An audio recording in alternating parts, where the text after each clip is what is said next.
Taong 1578 sa tulong ng misyonerong Pransiskano ng Laguna at Tayabas na si Fray Diego de San Jose de Oropesa, isinilang sa La Noble Villa de Pila ang kauna-unahang simbahan sa Pilipinas at maging sa Asya na nakatalaga sa karangalan ni San Antonio ng Padua. 350 taon matapos ang Dies Natalis ng Taumaturgus San Antonio de Padua noong 1581,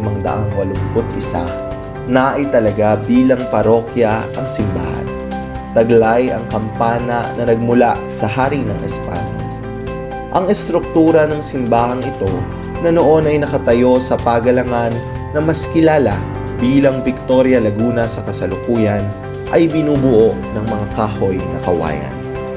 Nabigyang daan ito upang magkaroon ng mas matibay na pundasyong bato na umabot ng 18 taon bago maitayo.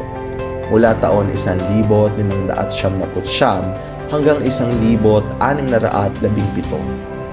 Ayon sa Alkalde Mayor na si Don Jose Pelaez, ito ang pinakamagandang simbahan na matatagpuan sa lungsod.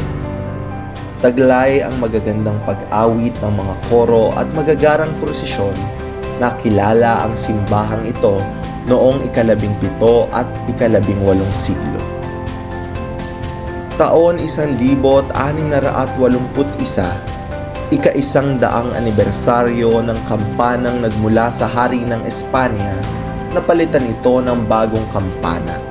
Nakaukit sa bagong kampanang ito ay ang mga salitang San Antonio de Pila, Año 1681. Sa itaas na bahagi nito ay may imahen ng krus sa ibabaw ng pedestal na may 3 baitang sa magkabilang bahagi. Ang kampanang ito ay may edad 343 sa kasalukuyan, na ayon kay Santiago ay pinaniniwalaang ikatlo sa pinakamatatandang kampanang umiiral sa ating bansa.